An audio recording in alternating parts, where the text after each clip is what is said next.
Hello friends, welcome to my YouTube channel. आज के video में हम डिस्कस करेंगे सीज़र के बारे में। सीज़र क्या होता है? सबसे पहले हम कुछ टर्म्स देखेंगे, उनमें क्या क्या डिफरेंस देखने को मिलता है वो देखेंगे। सबसे पहले सीज़र क्या होता है? Seizure, epilepsy, conversion and tremors, ये चारों ही क्या होते हैं? हमारे डिफरेंट मीनिंग होती है इन सब की। सीजर का मीन्स क्या होता है? Excessive electrical activity. जब इलेक्ट्रिकल एक्टिविटी क्या होती है? एक्सेसिव हो जाती है, तो उसको हम क्या बोलते हैं? सीजर बोलते हैं। तो एपिलेप्सी क्या होता है? जब हमारे सीजर बार बार आए, अगेन एंड अगेन, तो इसी सीजर को क्या बोलते हैं? हम एपिलेप्सी बोलते हैं। ठीक है। कन्वर्जन क्या होता है? कन्वर्जन मतलब जर्की मूवमेंट देखने को मिलते हैं बॉडी में। ये लेकिन हमें क्या देखते हैं? पूरी बॉडी में देखने को मिलते हैं। अगर पूरी बॉडी में जर्की मूवमेंट्स हो रहे हैं तो उसको हम क्या बोलते हैं? कन्वल्सन बोलते हैं। और हमारी बॉडी के कुछ मसल्स में अगर ट्रीमर्स या फिर जर्की मूवमेंट, जिनको बोलते हैं जर्की मूवमेंट देखने को मिलते हैं, तो उसको हम बोलते हैं ट्रीमर। तो ये डिफरेंट मीनिंग होती है, चारों सब अलग अलग होते हैं। तो सबसे पहले कॉज क्या होता है? किस वजह से ये हमें सीजर देखने को मिलते हैं? फर्स्ट वन तो ये कॉज अननोन रहता है। दूसरा, कोई ट्रॉमा या फिर ब्रेन इंजरी हुई है उस वजह से देखने को मिलता है, या फिर ब्रेन में क्या है, कोई ट्यूमर है उस वजह से देखने को मिलेगा। हाइड्रोसेफेलस जिन पेशेंट्स को रहते हैं उनमें भी सीजर देखने को मिलता है, या फिर मेनिंजाइटिस की कंडीशन में, या फिर हाइपोक्सिया, ब्रेन की सेल्स को क्या कहता है, प्रॉपर अमाउंट में अगर O2 नहीं मिल रही है तो उस टाइम पे भी हमें क्या होता है? सीजर देखने को मिल सकते हैं। या फिर मेटाबॉलिक कॉज। मेटाबॉलिक कॉज में क्या आता है? हाइपोग्लाइसीमिया, डिक्रीज हाइपोग्लाइसीमिया की कंडीशन में देखने को मिल सकता है। यहाँ पे हाइपोग्लाइसीमिया नहीं है, ये आ गया यहाँ पे हाइपोकैल्सीमिया। ठीक है। अगर कैल्शियम का लेवल भी डिक्रीज है तो उस कंडीशन में, या फिर हाइपोनेट्रियमिया, सोडियम कमी, इन तीन मेटाबॉलिक कॉज भी हो सकते हैं हमारे सीजर के। अब टाइप्स देखते हैं। मेनली हमारे क्या होते हैं? 2 टाइप्स होते हैं, एक जनरलाइज सीजर और एक पार्शियल सीजर। जनरलाइज सीजर में क्या होता है? हमारे इसमें हमारे बोथ हेमिस्फीयर अफेक्ट नहीं होते हैं, जनरलाइज में होते हैं। ठीक है। जनरलाइज सीजर में क्या होता है? हमारे बोथ हेमिस्फीयर अफेक्ट होते हैं। जैसे हमारा ब्रेन है ना, तो ब्रेन में क्या होते हैं? 2 हेमिस्फीयर होते हैं। एक ही होता है हमारा राइट हेमिस्फीयर, एक हो गया हमारा लेफ्ट हेमिस्फीयर। ये दोनों हेमिस्फीयर जो होते हैं, हमारे कॉर्पस कैलोजम होता है इसके बीच में प्रेजेंट, उसके थ्रू हमारे दोनों हेमिस्फीयर कनेक्ट रहते हैं। तो जनरलाइज सीजर में हमारे दोनों हेमिस्फीयर अफेक्ट होते हैं। अब पार्शियल सीजर में क्या होता है? हमारा कोई पर्टिकुलर ब्रेन का पार्ट अफेक्ट होता है। ठीक है। बोथ हेमिस्फीयर अफेक्ट नहीं होते हैं। जनरलाइज सीजर के अंदर हम 4 टाइप देखते हैं। एक आता है हमारा मेनली मतलब टॉनिक क्लॉनिक सीजर, एक आता है हमारा मायोक्लोनिक, एक एटोनिक और एक एब्सेंट सीजर। इनको भी हम डिटेल में नेक्स्ट स्लाइड्स में देखेंगे। पार्शियल सीजर में क्या होता है? 2 टाइप्स देखने को मिलते हैं, एक सिंपल पार्शियल और एक कॉम्प्लेक्स पार्शियल। ठीक है। अब सबसे पहले हम फेज देखते हैं। सीजर के 4 फेज होते हैं। फर्स्ट वन आता है आपका प्रोड्रोमा फेज। ये क्या होता है? हमारे सीजर से पहले 24 घंटे पहले देखने को मिलता है ये प्रोड्रोमा फेज। ठीक है। साइन एंड सिम्टम्स के देखने को मिलेंगे इसमें। मूड डिस्टर्ब रहेगा, एंजाइटी, एंगर देखने को मिलता है पेशेंट में, urinary bladder disturbance and sleep disturbance देखने को मिलता है। ये प्रोड्रोमा फेज होती है, फर्स्ट फेज। ठीक है। उसके बाद सेकंड फेज ऑरा फेज होती है। ये कौन सी होती है? हमारी वार्निंग फेज होती है। ये जस्ट प्रायर टू सीजर देखने को मिलती है। क्वेश्चन में अगर आ गया कौन सी phase just prior to seizure देखने को मिलती है, तो वो आता है आपका ऑरा फेज। इसमें कौन कौन से साइन एंड सिम्टम देखने को मिलते हैं? Abnormal taste, abnormal vision, loss of smell, altered hearing, deja vu and dizziness. मतलब ये क्या हो गया? हमारे जैसे सेंसरी हेलुसिनेशन होते हैं ना, तो वो इसमें आपको देखने को मिलता है ऑरा फेज में। ठीक है। हेलुसिनेशन। उसके बाद आता है आपका इक्टल फेज। इक्टल फेज में क्या आता है आपको? जो टॉनिक क्लॉनिक सीजर होते हैं ना, अभी बताऊंगी टॉनिक क्लॉनिक सीजर का मीन्स क्या होता है। जो एक्चुअल में जर की मूवमेंट्स वगैरह देखने को मिलता है, मसल टोन इंक्रीज होती है, वो आपको इक्टल फेज में देखने को मिलती है। ठीक है। उसके बाद आता है आपका पोस्ट इक्टल फेज। ये कौन सा आता है आपका? रिकवरी फेज होता है पोस्ट इक्टल फेज। ये हमारे सीजर जब खत्म हो जाते हैं उसके बाद के फेज को पोस्ट इक्टल फेज बोलते हैं। इट में भी इसमें क्या देखने को मिल सकता है? Patient confuse, tired, sleepy, headache and can injure to himself. उसको खुद को चोट कैसे लग सकती है? जैसे टंग बाइट हो गया या फिर फॉल हो गया, उस वजह से उसको इंजरी हो सकती है। फर्स्ट वन देखते हैं अब आपका जनरलाइज टॉनिक क्लॉनिक सीजर। इसको हम क्या बोलते हैं? ग्रैंड सीजर भी बोलते हैं, ठीक है।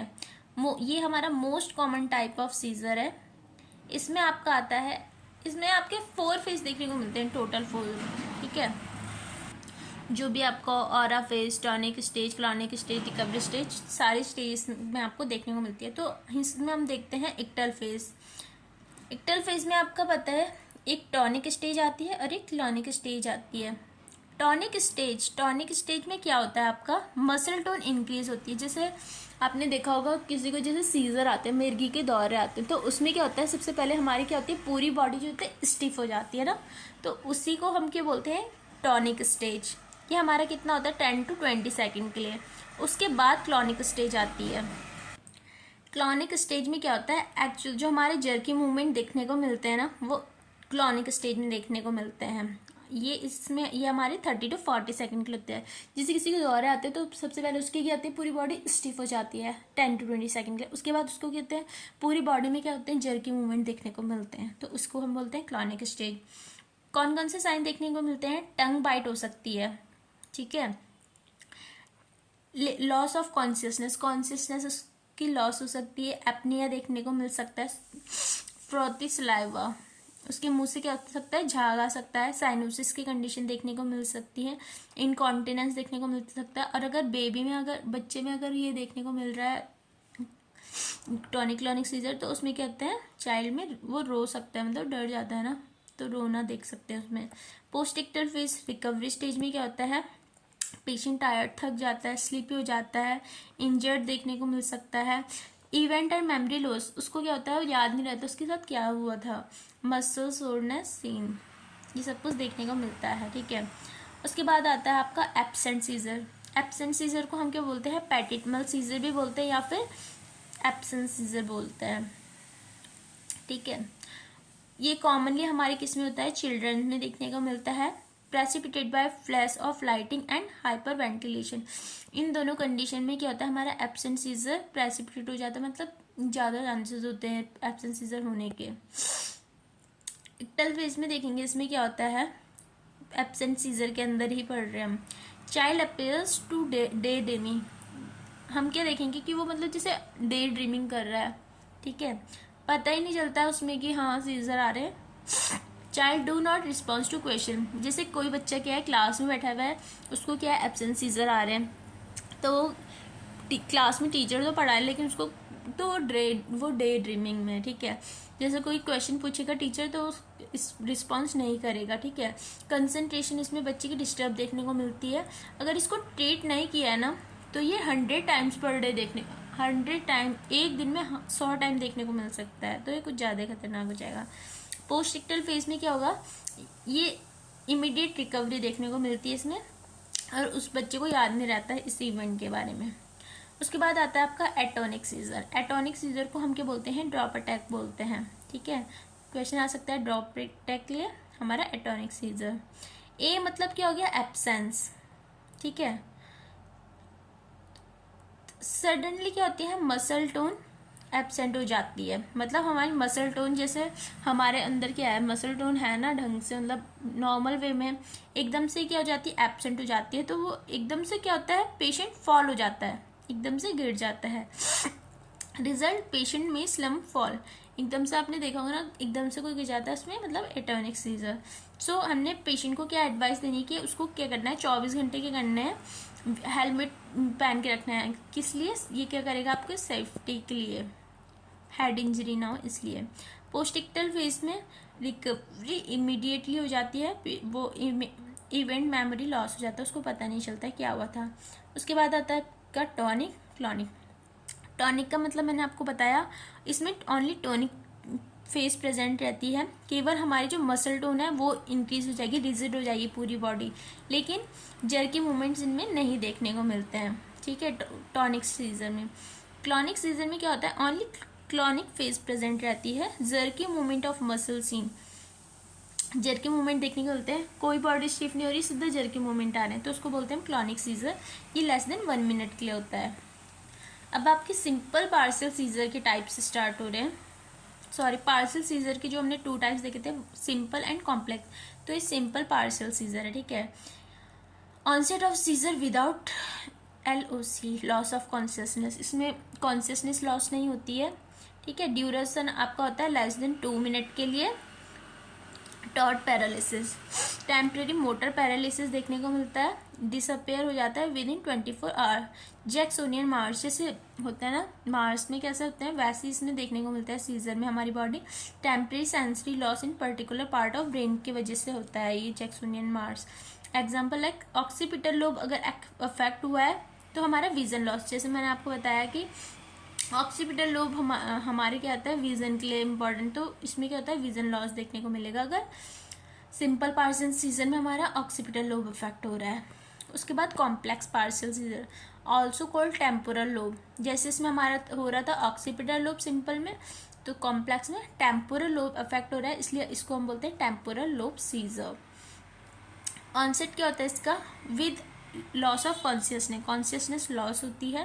ड्यूरेशन इसमें देखते हैं 1 to 3 मिनट के लिए। Sign and symptom, automatic lip smashing, मतलब अपने लिप्स को चूसता है, rubbing of hand, chewing, swelling and also associated with lack of attention to verbal stimuli, ये सारे सिम्टम्स देखने को मिलते हैं। डायग्नोस्टिक इवैल्यूएशन में हम history collection, physical examination, ECG, CT, MRI, CBC, complete blood count, electrolyte को चेक करने के लिए करवा सकते हैं। उसके बाद अदर टाइप के सीजर होते हैं, एक आपका होता है फेब्राइल सीजर, ये हमारे less than 5 years of children में देखने को मिलता है। जब बच्चे में फीवर हो रहा है तो क्या आ रहे हैं, उसको सीजर आ रहे हैं, इसलिए इसमें क्या करते हैं हम पेरेंट्स को एडवाइस देते हैं कि बच्चे का जो टेम्परेचर है वो उसको मेंटेन करके रखना है, इंक्रीज नहीं होने देना है। Fever more than 101 degree Fahrenheit देखने को अगर मिलेगा तो उसमें कहते हैं सीजर देखने को मिलते हैं। मेडिकल मैनेजमेंट आप इसका क्या कर सकते हो, डायज़ेपाम दे सकते हो, ठीक है। फेब्राइल सीजर की DOC होती है हमारी ये डायज़ेपाम। और फीवर के लिए हम क्या कर सकते हैं, फीवर को कंट्रोल करने के लिए PCM दे सकते हैं। दूसरा अनदर टाइप है आपका स्टेटस एपिलेप्टिकस, ये हमारा मेडिकल इमरजेंसी है, ठीक है। क्यों, recurrent episode of seizure without attaining consciousness for 5 to 30 minutes के लिए होते हैं इसमें seizure. It is a life threatening condition, life threatening condition है। इसमें जो आपके न्यूरॉन होते हैं वो परमानेंटली डैमेज हो जाते हैं, डेथ देखने को मिलती है। इसकी DOC है, स्टेटस एपिलेप्टिकस की DOC है आपकी क्या, लोराजिपाम, आते हैं इसके DOC। सीजर के यहाँ क्या है, सीजर लिखे हुए हैं और यहाँ इसके क्या लिखे हुए हैं, DOC लिखी हुई है। जैसे हमारे जनरलाइज टॉनिक क्लॉनिक सीजर का DOC क्या हो गया, ड्रग ऑफ चॉइस फिनोटाइन देते हैं। एब्सेंट सीजर में हमारा ये दोनों ड्रग देते हैं, sodium valproate and ethosuximide. Atonic tonic and myoclonic seizure में हमारा क्या देते हैं, सोडियम वॉल्परेट देते हैं। Complex partial seizure carbamazepine. Status epilepticus है तो लोराजिपाम फर्स्ट प्रायोरिटी, अगर हमारे क्वेश्चन में आई गई है तो फर्स्ट प्रायोरिटी हम लोराजिपाम को देंगे, second priority diazepam and third priority phenytoin को। क्लैम्सिया में हम देते हैं MgSO4। सीजर अगर हमारे प्रेगनेंसी के टाइम पे आ रहे हैं तो ये तो बहुत बार पूछा है, इसका आता है आपका फिनोबार्बिटोन। फेब्राइल सीजर मैंने भी आपको बताया था डायज़ेपाम, और स्टेटस एपिलेप्टिकस में लोराजिपाम देते हैं।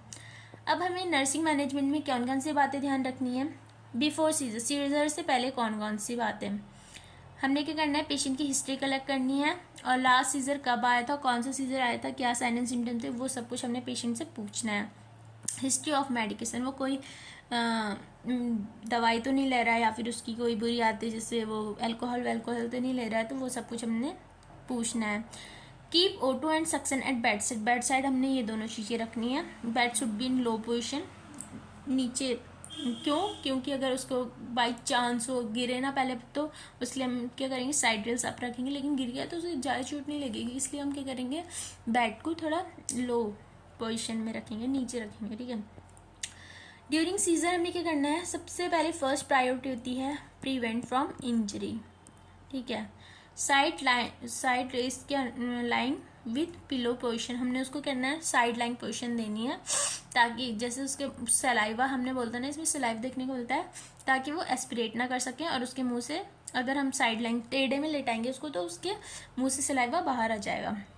नो रेजिस्टेंस, हमने उसको रेजिस्टेंस नहीं करना है, मतलब रिस्ट्रेन नहीं करना है, जैसे उसकी जो भी मूवमेंट हो रही है उसको करना है, होने देना है, नहीं तो उसमें अगर हमने उसको रोका तो उसमें फ्रैक्चर देखने को मिल सकता है। उसके क्लोथ्स को क्या करेंगे, लूजन करेंगे, ढीले कपड़े, ठीक है। Not insert anything in mouth, mouth में कुछ इंसर्ट नहीं करेंगे। प्रिवेंट टंग बाइट को क्या करेंगे, प्रिवेंट करेंगे। आफ्टर सीजर हम क्या क्या करेंगे, maintain patient airway by suction,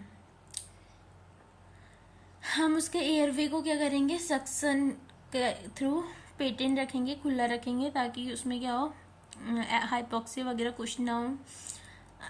proper O2 administer करेंगे, ठीक है। Provide sideline position after seizure to prevent aspiration.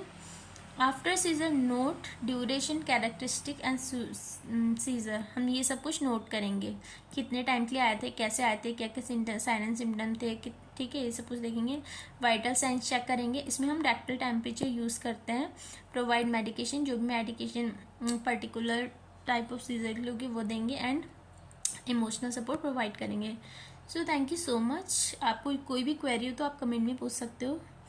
So if you like this video, please like, share and subscribe to my channel. Thank you.